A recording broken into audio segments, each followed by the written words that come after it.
Bismillahirrahmanirrahim. Alhamdulillah Rabbil Alamin. Hasbunallah wa ni'mal wakil. The Lord is my light and my salvation. Whom shall I fear? And yea, though I walk through the valley of the shadow of death, I will fear no evil, for you art with me. Thy rod and thy staff, they comfort me. Thou preparest a table before me in the presence of my enemies. You anoint my head with oil. My cup runneth over, and surely goodness and mercy shall follow me all the days of our lives, and I will dwell in the house of the Lord forever and ever. Amen. Assalamu alaikum. It's Tuesday. Welcome to Johnny's Bite. This morning, I have good news from the Regional Coordinating Council. I'm told that there are 20,000 streetlights that will be distributed, and they are computing the list of the various electoral areas that will require the streetlights. We've been talking about streetlights, and we've been talking about what do you call it, traffic lights as well. So this is good news. We hope that it comes quickly so that it provides a lot of security and visibility and illumination for those who drive at night. And while at that, maybe we want to also send some night guards out there. But congrats to Ayorkor and his team for this one. Number two, I am also informed that in the coming days, there will be some reliefs. I'm waiting for them. I shall not let the cat out of the bag. But you see, yesterday I raised a key question about the Honorable Cecilia Abena-Dapaah. A friend of mine who is a security expert called me and asked me how I thought about it. Because I raised a question and said that Madam Cecilia Abena-Dapaah engaged the services of a maid servant or a housemaid who had not gone through security vetting, or if you like, sweeping, as they call it. And this person, I'm scared as I speak, may have access to key information that is not supposed to be in the public domain. If I tell you some of the documents and things that I received that I think, no, this one doesn't have to go into the public domain, you'll be shocked. So this is supposed to be the girlfriend of somebody who worked with them, who was in JHS or JSS, according to Mr. Paula Botchwey, and was brought in because she was pregnant to come and work 3 times a week to be paid something and all of that. And I asked that question, what kind of security vetting was done?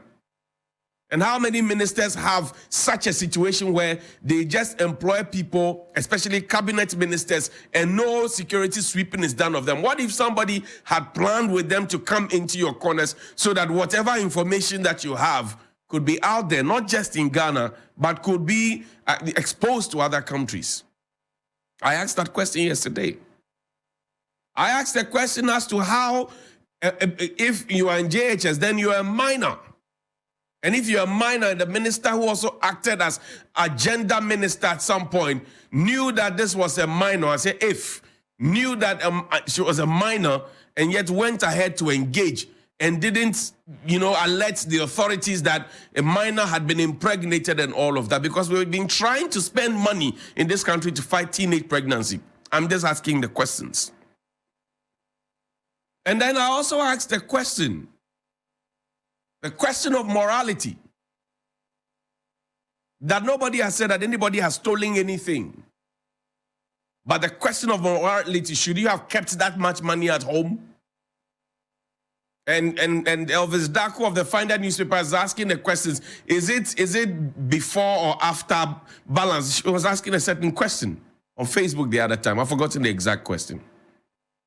But for me, the bigger picture is that a lot of conjecture and narrative is going on because Madam Cecilia Abena-Dapaah herself has not spoken.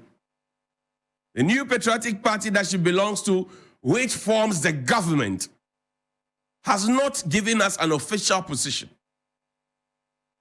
The government itself has not given us an official position on the $1 million saga, 300,000 euros. And all the others. So the question is, what is the position of the NPP? which said, I shall protect the public purse. What is the position of the government itself? And the bigger question, if I were a PR person, I would have asked Madam Cecilia Abena-Dapaah to at least make a simple public statement, because the first time she spoke through some people who through a press release, I should say, the letterhead was wrong. There were inconsistencies in it, and she was demanding that there were inconsistencies in whatever has been put there. Well, the charge sheet has been amended. But the conversation is that should Madam Cecilia Abena-Dapaah herself not be speaking to clear her name at least? Because the lawyer told me that there's the rule that you are innocent until proven guilty. Agreed. But the lawyer also said that, look, there's also the reverse burden of proof. And if everybody is saying it, oh, everybody is saying you're innocent until proving, but if everybody is saying that everybody and is pointing at a certain direction, now the proof lies on you to come and clear your name. I've seen Mr. Adomotri do a very brilliant job for Madam Cecilia Abena-Dapaah, and I yesterday asked the question as to whether he has been assigned to do it, whether he elected to do it, or whether he's doing it because he's a member of the government and he has told her that he's sympathetic towards the party. I asked that question. But it is Madam Cecilia Dapaah's job to speak up and defend her money, if it is so indeed. Now, on the front page of the Daily Guide newspaper, the leader of government business and the Minister of Parliamentary Affairs and the long-standing MP for the good people of Swami in the Ashanti region, who at some point 2 years or so ago were demanding for their roads, and they had to pelt the MP with pure water. He is here on the front page. It says the Bank of Ghana is not mandated to report to Parliament. Majority Leader. Bank of Ghana not mandated to report to Parliament. Majority Leader. This is trite knowledge. We all know it, sir. Leader, we know this. What people like Nana Kobina and Ketia, Omahine of Esikado traditional area, what nobodies like Johnnie Hughes and many others are asking is that parliamentary probe, that parliamentary oversight, because as it stands, the Bank of Ghana, if you look at the narrative that's ongoing, it looks as if the Bank of Ghana has had its hands dirtied. So the Bank of Ghana cannot be the very people who have given us such a report, a loss of gone past 60.8 billion, and they're the very persons telling us how they can do that. So we don't want another Kenofereta situation where, oh, I took you into the mess, but I can take you out of the mess. The probe is what we are looking for, and such language, such dismissive language is not what we need at this time. The young people of this country, they used to complain. They used to mass up and do demonstrations, fix the country, do this, do that. Say, oh, get out, go and fix yourself. We are fixing it. Now, most of them are not speaking as much as they're doing publicly. They used to do publicly. And that's a dangerous one. Because if you are in a relationship with somebody and you take action A and the person gives you reaction B, and you continue to take action A and the person doesn't give you reaction B, you should be worried. Alright? If the person, you do action A and the person does action B, every time you misbehave, he complains, or she complains, you misbehave, he complains, goes to this person, that person, say, and you keep doing and do even worse. You do ABBO, and they don't complain, you should be worried. That is where see something, say something comes into the picture. So yes, we know that the Bank of Ghana is independent. The Bank of Ghana is all of it. But we have also seen how the Bank of Ghana has printed money to support the government. We have seen the ballooned expenditure, even when we were told that we didn't have money. So there ought to be a bipartisan probe as soon as possible. That's what Nana called for. And Nana said that we should not be as dogs whose mouths have been clamped and we cannot speak up. Too many things are happening, and every week there is something that is happening. Jato and the lands. It happened. There's now a new report. It lists the list of corrupt institutions in the country. There is passport office issue. There is contract issues, Auditor General's report. Just a bazaar. And you want the young people to be excited? Now, yesterday, the Minister for Foreign Affairs, the Honorable Shirley Ayorkor, she is also a former member of Parliament. She went to the passport office and she wasn't happy. Listen to her. This cannot continue. I always say that there's too much happening that really shouldn't be happening within the passport acquisition system. If we talk about Goro people, these Goro people are outsiders. They do not work on their own, because if the Goro person collects somebody's money, they need to work with somebody from inside to change the dates. They work with people from inside. I'm not saying all of you, but there are some of you who are engaged in it. And this should stop. The blame is always on the Ministry of Foreign Affairs. Meanwhile, it's the agencies, and I'm sure even some of our staff are involved.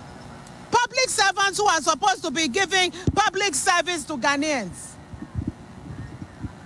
The Vice President has led the digitalization effort with my support and all of my officers to put in place an online system. Now the online system is being manipulated so that people can make money off it. There's an investigation going on and some names have been mentioned. And there are people from outside, a cartel who are working with people from inside. Anybody who has been here for more than a year, from Monday, please do not come back because you've been changed. Johnny's Bite. So that was Madam Shirley Ayorkor Botchwey, Minister for Foreign Affairs and Regional Integration. Madam Shirley Ayorkor Botchwey, Minister for Foreign Affairs and Regional Integration. She has been a Minister for Foreign Affairs over the last 7 years, since 2001. Prior to becoming the substantive Minister for Foreign Affairs, she had been a Deputy Minister for Foreign Affairs under Nana Addo Dankwa Akufo-Addo when they served under Akufo 1 and 2. Johnny's Bite. So, Madam comes to the table with a lot of experience. First as Deputy Minister at that same ministry, and now as substantive Minister at that same ministry. Johnny's Bite. Now, Madam raises a question that we all know about, and I have stood on Johnny's Bite and spoken about this passport issue on and on and on. And that's why I'm saying, if government will spend a little time and avoid being dismissive and rubbishing what I say, and they listen a little bit, we will not be here. Johnny's Bite. I've spoken about this passport matter. I have said it. I said it a long time ago. Nobody listened. There's a difference between hearing you and listening to you. They are hearing, but they are not listening. Johnny's Bite. I told you about it. The length of time that people spend when they apply for passports and how they do not get the passports and how things are running. I mentioned it here on this platform. Johnny's Bite. I'm sure it was Kasadodo, Eviechon, JJ Jeng, on the ball for lawyer. Today, Madam is complaining about the same things. And Madam is justified to be angry because it doesn't look good on us. That's the point. So I agree with her. She has to be angry. But now who caused some? Now who caused that? And you see, Madam is busy sacking people on live television before the press and telling people that if you have been here for more than a year, go away. Madam, I can tell you on authority, per my information that I have, there have been people from your office, the Ministry of Foreign Affairs, people from immigration, people from this, people from national security, all of them, who have been there for more than 5 years. Johnny's bite. There have been people in the printing room who have been there for more than 1 year. If you are sacking the 1 year people, sack all of them. If you are reassigning them to other places, please do. Let it be holistic. But Madam is complaining about the system. Madam is complaining and saying that the computerized system has been manipulated and that people have gone behind it and people are doing things. Johnny's bite. Let me give Madam a reminder. In 2021, she appeared before Parliament of the Republic of Ghana for her vetting. At that particular vetting, she feigned ignorance about the $150 testing regime at the airport. She was not the only one. Madam said she had not seen the contract. She was not consulted.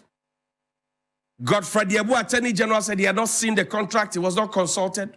Johnny's bite. Kwekwa Jimamenu, Health Minister, said I have not seen the contract. I was not consulted.